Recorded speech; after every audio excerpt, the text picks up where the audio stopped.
વૈદરાજ, મારા ભાઈ ભાનમાં ક્યારે આવશે? મૂડ માર વાગ્યો હોવાથી ભાનમાં આવતા વાર લાગશે, પણ ચિંતા કરવાની કોઈ જરૂર નથી. દીકરી, જ્યાં સુધી અમે બધા છીએ ત્યાં સુધી તારે ચિંતા કરવાની ન હોય. ચંદનને કઈ નહીં થાય.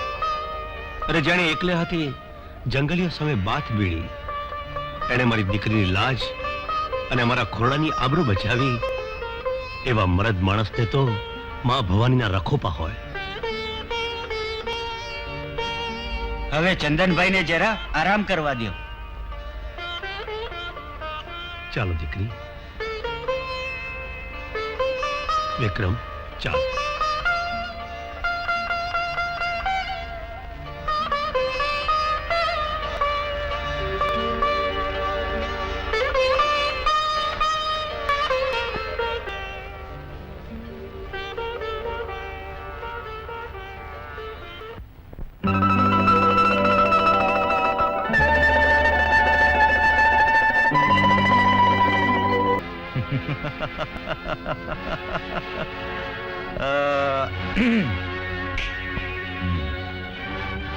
કાળુભા, ચાલવાને તો આપણને પહેલી ધારનો પણ ચાલશે, અને વાત રહી તકલીફની, તો જે તકલીફ તમને છે એ જ તકલીફ મને પણ છે. એટલે ચંદન જેમ તમારા માર્ગમાં અડો આવે છે એ જ પ્રમાણે મને પણ નડ્યા કરે છે.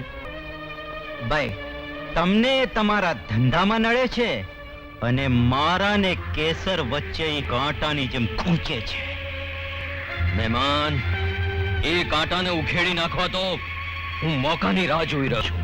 જો દોસ્ત, તારી પાસે તાકાત છે અને મારી પાસે પૈસો. આપણે બંને જો મળી જઈએ ને તો આપણો દુશ્મન રામ બોલો ભાઈ રામ થઈ જાય. લ્યો ભાઈ, આ દવા પી લો. અરે બેન, સવાર સવારમાં મોં બગાડવા દવા શા માટે પીવડાવે છે? અરે ભાઈ, દવા નહીં પીઓ તો સાજા કઈ રીતે થશો? જોજો હા, દવા પીને પછી જ ચા પીજો. હા, ભલે ભલે.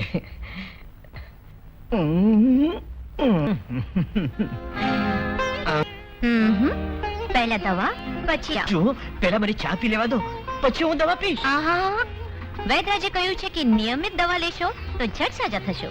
પરાણે, પણ હું દવા પીવું કે ના પીવું એમાં તમારે શું લેવા દેવા? એમ તો જીવની પરવા કર્યા વગર જંગલીઓના હાથમાંથી મને બચાવી, ત્યારે તમારે શું લેવા દેવા હતા? હવે એ તો એક અબળાની આબરૂ બચાવી મારી. કેસર. તો એમ વાત છે મોટા ભાઈ, દવા પીતા મોં નહોતું બગડતું, પણ દવા પીવડાવવા વાળીની રાહ જોવાતી હતી. એમ? હાશ, હવે મારી ચિંતા ઓછી થઈ. મારા સિવાય મારા ભાઈની ચિંતા કરનાર કોઈ તો છે. કેમ ભાઈ?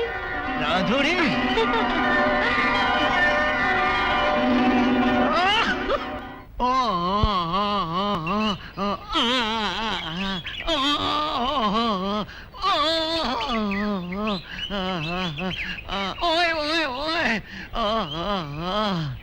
ઓલા ચંદન ને જરાક વાગ્યું છે તે આખું ગામ જોવા ભેગું થઈ ગયું હશે, અને હું ધીંગાણામાં અને માર ખાઈ ખાઈને અધમુઓ થઈ ગયો છું. મારું આખું દિલ દુખે છે, તોય કોઈ મારા સામું જોતું. અરે રે, મારે તો ઉપર આબ નીચે ધરતી, નહીં કોઈ હું તો રહ્યો મફત. મારે નહીં કાનો, નહીં માતર, મારે નહીં ઠંડક ટાઈડર. આ જમણા હાથને જસ અને હાથે હાથે ગોટા ચેક કરું છું. ઓય ઓય ઓય લાવો ને, હું ગોટા શેક કરી દઉં. ઓહો, ટાઈડકભાઈ, તમે ગોટા ચેક કરી દેશો? હવે મને એમ લાગે છે કે જે લ્યો લ્યો આ ગોટો લ્યો, કરો ગોટા ચેક શીખો. ઓહો, ટાઈડક ગૌરી, તમારું નામ ટાઢું, પણ તમારા હાથમાંનો ગોટો તો ઊનો ભડકા જેવો છે.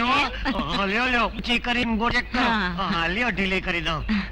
ગોટા છે કરો તમે. ટાઈડક ગૌરી, આ તમે આમ ગોટા ચેક કરતા રહ્યો ને તો હું કઈક ધીંગાણા ખેલી નાખું. ધીંગાણા ખેલો? હા, ઈ બાને તમે ગોટા ચેક કરવા તો આવો ને. ક્યાં તમે ટાઈડક ગૌરી અને ક્યાં ઓઈલી ઠંડક ગૌરી? ઠંડક? હા. આ ઠંડક કોણ છે? અરે એની હારે મારી નાનપણમાં હગાઈ થઈ છે. હમ, પણ તમે જો આવો ગોટા શેક કરો ને, જો ઈ ગોટા શેક મને ફાવી ગયો ને, હા તો? અરે તો ઈ ઠંડક હારેની હગાઈ હું તોડી નાખું. એ વાહ. મારા ડોળ્યા, તારે સગાઈ તોડી છે કાં? ચાલ આ. ગંજીમાંથી ગોટો નીકળ્યો. અરે પારકા ભેડાને ગોટા શેક કરતા તને શરમ નથી આવતી? અરે બિચારાનો વાહો દુખે છે એટલે ગોટા શેક તો કરવો જ જોઈએ ને. આ કેવો સારો માણસ છે. અલ્યા એ સગાઈ મારી સાથે કરી અને ગોટા શેક આની પાસે કરાવે છે કાં? અરે હું તો રહ્યો મફત, પછી ટાઈટક ગૌરી કરે કે ઠંડક ગૌરી, મફત ટાઈટક થાય, શું ફેર પડે? એમ ફરક નથી પડતો કાં? અરે અરે મારો ખોળો કર્યો, પથારી ફેરવી. લાવ ગોટો મારી પાસે, હું શેક કરીશ. અરે જા, શેક કરો તો પહેલા આવું હતું ને, જ્યાં નથી દેતી ગોટો. હવે લાવ ગોટો મારી પાસે, નહીં તો હું તારો ટોટો પીસી નાખીશ. લાવ. હવે આગી રહે ને તો હું તારો ગોટો વાળી રાખીશ. છોડ, મને કહી દઉં છું, છોડ. અરે ગૌરી, અરે ગૌરી, ગોટા હાથું બાંધો ના. તમે મારો ગોટો તોડી નાખો. અરે રે રે, ગંજી તોડી નાખી. ઠંડક. આ તો બે ગૌરીઓ ગોટો લઈને ગંજીમાં કરી ગઈ અને મારી વાંહે ચૂંદડીનો જોટો. મફત તારો ગોટા શેકતો ના ઠંડક ગૌરીએ કહ્યો એના ટાઈટક ગૌરી મફત તો કાના માતર વગરનો રહ્યો. હવે તારા હાથે જ ગોઠેક કરી લે અને જમણા હાથને જસ દઈ દે. જય ઠંડક ગૌરી, જય ટાઈટક ગૌરી.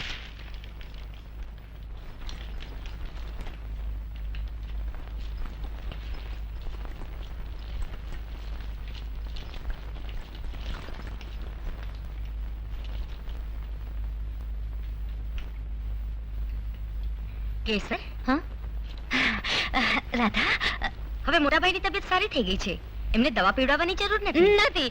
હું તો તને મળવા આવી હતી. થયું કે ચાલો તને ઘરકામમાં મદદ કરું. વારે વાહ, મને મળવા આવી હોત તો સીધી રસોડામાં આવી હોત. અહીં ઊભી ઊભી શું વિચારતી હતી? અને ઘરકામ તો પતી ગયું છે, આ ભાતું આપવાનું બાકી છે તે હું જઈ રહી છું. એ રાધા, આજે ભાત દેવા તું ના જાય તો ના ચાલે? એટલે આજે હું જાઉં તો? ઓહો, એમ વાત છે. પણ આમ એકાદ બે દિવસ જમાડવાથી નહીં ચાલે. જિંદગી સુધી જમાડવાનો ઈરાદો હોય તો વાત અલગ છે. ચાલ હટ રાધુડી. અરે વાહ, પોતે જ્યારે જમવા બેસે ત્યારે નોકર ચાકર હાજર હોય. અરે જે પાણી માંગીને દૂધ હાજર થાય, એ આજે મારા જેવા નાના માણસ ત્યારે સમજવું કે દી પલટાઈ ગયો. ના એમ નહીં, પણ અહીં આવીને ને તમારા બધાને વચ્ચે રહીને મને એ સમજાયું છે કે માનવીએ દરેક હાલતમાં જીવતા શીખવું જોઈએ. પણ તારે શીખવાની શી જરૂર છે? જરૂર છે ચંદન. હવે એ દિવસો દૂર નથી જ્યારે મારે શ્રીમંતાઈનું પડખું મેળીને શ્રમ ઉઠાવવું પડશે, શણગાર છોડીને સાદાઈથી રહેવું પડશે. હજી પણ વિચાર કરી લે કેસર. પ્રેમના આવેશમાં આવીને પૈસાદાર છોકરીઓ જ્યારે ગરીબ માણસ સાથે બને છે, પછી એ પાછળથી પછતાય છે. મારા જેવા એક ગરીબ માણસ સાથે તું તારું જીવન વિતાવી શકીશ? તું ભલે ગરીબ હોય પણ સ્વમાની તો છે ને. ને તું જો મારી પડખે હોઈશ તો હું ગરીબીને ગૌરવ ને સ્વમાનને શણગાર સમજીશ. ને એ ગૌરવને શણગાર સજવા મારું હૈયું એ દિનની વાટ જોઈ રહ્યું છે ચંદન. હા કેસર, ને શણગાર સજીવી જોવા મારું હૈયું પણ ઘણું આવે છે. ટાઢીબાઈ તો નહીં, એની તમને કેવી રીતે ખબર પડી કે અને તમને તો ખબર છે શું? હું રહ્યો મફત, અને મફત ને ટાઢક થાય કે આટલું બધું પડ્યું છે નાની ઉંમરમાં. અરે તો અમારા કેસર છે ને હા, કે આ લઈ આવો, પેલું લઈ આવો, લઈ આવો, એટલે અમારે તો પડે જ ને. સાચી વાત છે. આમ જોઈને આખી વંચા વળી કહી દઉં.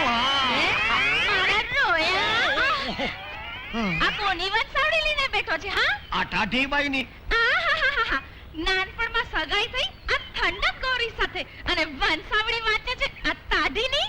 તે મારે તો ટાઢીબાઈ હોય કે ઠંડક ગૌરી વંશાવળી જ વાંચવી રહીને. અને ભલે ને આપણી નાનપણમાં હગાઈ થઈ હોય પણ તારો ભાઈ સિદ્ધપુર જઈને તારી માનું હરાવે નહીં ત્યાં સુધી લગ્ન નહીં કરું. તારી માં રોજ મને સપનામાં આવીને કહે છે કે બેટા મફત મારું હરાવે નહીં ત્યાં સુધી પરણતો નહીં. અને હવે હું જુવાન થયા પછી મારે મારા જોગું કઈક ગોતવું રહ્યું ને, અને હું તો રહ્યો મફત. મારે મફત ઠંડક હોય કે મફત ટાઈટક હોય, બાયડીથી જ કામ. મારા રોયા, મારા જીવતાજી, તું બીજી સાથે લગ્ન કરશે? આ મારે છે શું કામ? હા, આલે, એણે મારું વજન ઉપાડી લીધો. ફચોડો. બિચારા કેવા સારા માણસ છે. છું જ. સારા માણસ છે ને, એટલે જ મારી એની હારે સગાઈ થઈ છે. ને તું પાછી એને બગાડે છે? હવે બગાડતી નથી, પણ સુધારી રહી છું. હા. અને જો હું ધારું ને તો તારી સગાઈ તોડાવી નાખું. હા, તું મારી સગાઈ તોડાવી નાખશે? અરે એ પહેલા તો હું તમે પડી. અરે, બે ગોળીઓ પૂરે ક્યાં પડી? એક ભાઈ હાટું બે બાયડી. અરે કહું છું બાધોમાં. અરે બે જણ્યું બાધોડક્યું બાધોમાં કહું છું. ઓહો, એ ઓઢણા ઉડ્યા. બીજું શું હોય ચંદન? એક દીકરાના બાપ તરીકે મારે તારે ઘેર આવવું પડે? એનો અર્થ એ થયો ને કે ગરજ મારે એકલાને છે.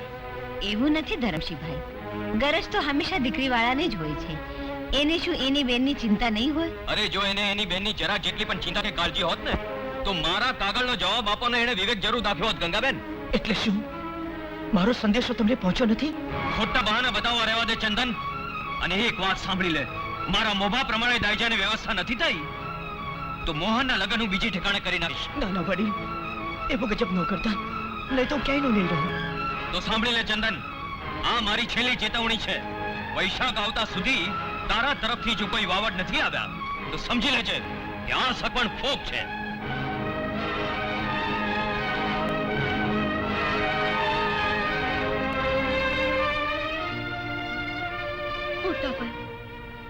હું તમને મારી ખુશી ખાતર બરબાદ થવા દેવા નહોતી માંગતી, એટલે મેં જ કાગળ પાડી નાખ્યો તો.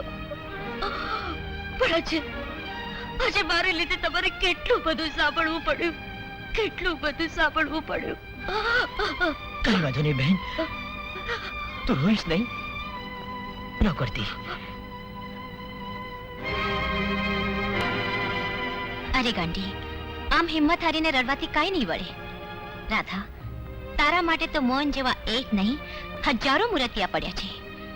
આવા પૈસાના પૂજારી માણસના ઘરમાં જવું એના કરતા તો એ સગ પણ તોડી દેવું એ બહેતર છે. નહીં કેસર નહીં, એ ભલે પૈસાના પૂજારી હોય, પણ હું તો મારા મોહનની પૂજારણ છું. એમને મનથી વરી ચૂકી છું. હવે તો જીવીશ તો મારા મોહન માટે અને મરીશ તો એમને માટે.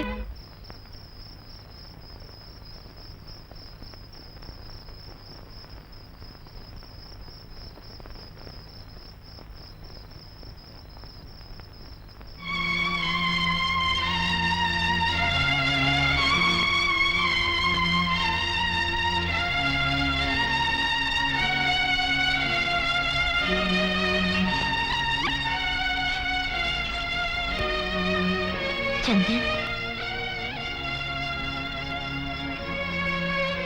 કેસર, તું હજી જાગે છે? એ સવાલ તો હું તને પૂછું છું ચંદન. એવી છે જિંદગી જે માણસને રાત દિવસનું ભાન ભૂલાવી દે? જિંદગી એનું જ નામ છે કેસર. જે સમય અને સંજોગો પ્રમાણે ચાલવા જતા માણસ પોતાની જાતને ભૂલી જાય છે. મને બધી ખબર છે ચંદન, બદલાતા જતા સંજોગો પાસે હોવા છતાં. ચંદન, જો ખોટું ન લગાડે તો એક વાત કહું. શું? રાધાના લગ્ન માટે દાયજાની રકમ હું આપું તો? તારી લાગણી હું સમજુ છું કેસર. અરે મહેનત મજૂરી કરીને છેવટે મારી જાત વેચીને પણ રાધાના લગ્ન તો હું પોતે જ કરીશ. રાધા, હું જાઉં છું. પણ આટલા વહેલા? હા, નવા જંગલની પરખ માટે. પાછો આપણી પાસે વખત ઓછો અને કામ જાજા, અને પછી ઝટપટ તારા લગ્નની પણ તૈયારી કરવી છે ને. લે આ સંદેશો તારા સસરાને પહોંચાડી દેજે.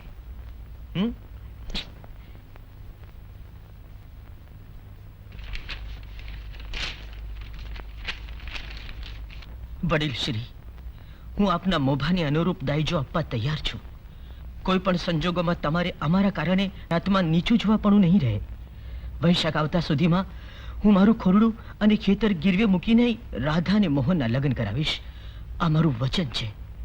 આપનું ચંદન. તું શું મારા લગ્ન પાછળ મોટા ભાઈ ખેતર ખોરડું વેચી બરબાદ થઈ જશે? ઘરબાર વિનાના થઈ જશે? ના ભાઈ ના, હું તમને મારી ખુશી ખાતર બરબાદ તો નહીં જ થવા દઉં.